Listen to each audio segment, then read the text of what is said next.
दानि फरायसायानो जोंनि इयुन जोलैखौ फोरोंलांगोन। खैराबारियाव गोदानै आरसीसी बिल्डिं बेखेवदों मावफुं सोद्रोमा प्रमद बर'आ। खैराबारि कलेजखौ गोजौ फारसे जौगाहोनाय थांखिजों कलेज बिल्डिं बेखेवनानै फरायसा फरायसुलिनि थाखाय मोजां सुबिदा होनो हाबाय बिटिआर सोरखारा। सोलोंथाइ लानायाव फरायसा फरायसुलिफोरा जेराव मोजां सुबिदाखौ मोननो हाबाय, जायनि थाखाय दिनै गोबां फरायसा फरायसुलिफ्रा बेखेवनाय हाबाफारियाव बाहागो लादों। बे समाव खौरांनि गेजेरजों मा फोरमायखो फै जों नायनि।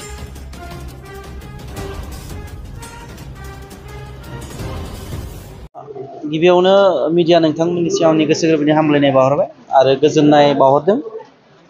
जोंनि खैराबारि जिथु कलेज, बे कलेजाव दिनै मोनसे बिराद गिदिर मोनसे एचिभमेन्ट बुंनांगोन जोङो, खारन जोंनि बिटिआर गभर्नमेन्टआ सरकार दानायनि उनाव जोंनो मोनसे बिल्डिं जिथु आरसीसी बिल्डिं मोनसे बानायनानै होदों 1 कौटि थाखानि, आरो बेखौ लुफुंनाया मथा मथि बोसोरसेनिफ्राय जानानै दिनै आबुं महर लाबाय। आरो बेखौ बेखेवनो थाखायनो जोङो बिटिआरनि सीएम सार बिथांखौ दिनै हांख्रायनानै लाबोदों आरो बिथाङा जोंनि हांख्रायनाय लेखायै दिनै बेवहाय फैनानै जोंनि गोदान जिथु बिल्डिं, बे बिल्डिंखौ बेखेवनानै होदों। आरो बे हाबाफारिजोंनो जोङो मोनसे जौगालु हाबाफारि कलेजनिनो मोनसे लेंगुवेज लेब सार बिटिसि गभर्नमेन्टनिफ्रायनो होदोंमोन, इडुकेसन डिपार्टमेन्टनिफ्राय, आरो बेखौबो सारा दिनै बेखेवनानै होबाय। थ' बेयो जोंनि कलेजनि थाखाय बिराद गोग्गाथाव बाथ्रा आरो जों गोजोननाय मोनदों। सारा जोंनो थाखो खथा, जायखौ क्लासरुम होननानै बुङो, जाय 4 क्लासरुम बिथाङा जोंनो लुनानै होदों बिटिआर सरकारनि बा सोलोंथाइ बिफाननिफ्राय, आरो बेखौ जों दिनै आबुं महर मोननो हाबाय आरो बेखौ सारा दिनै बेखेवनानै होदों।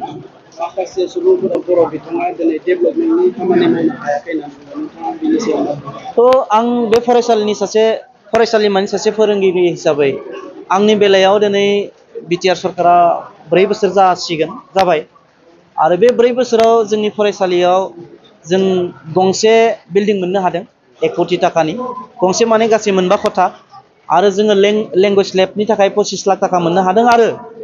आरो नोंथांमोननो दिनै जों फोरमायबावनो गोजोननाय मोनो जे बिटिआरनि सोलोंथाइ बिफाननिफ्रायनो आरोबाव जोंनि मोनसे स्किम सोलिगासिनो, जाय आबुं महर लायाखै।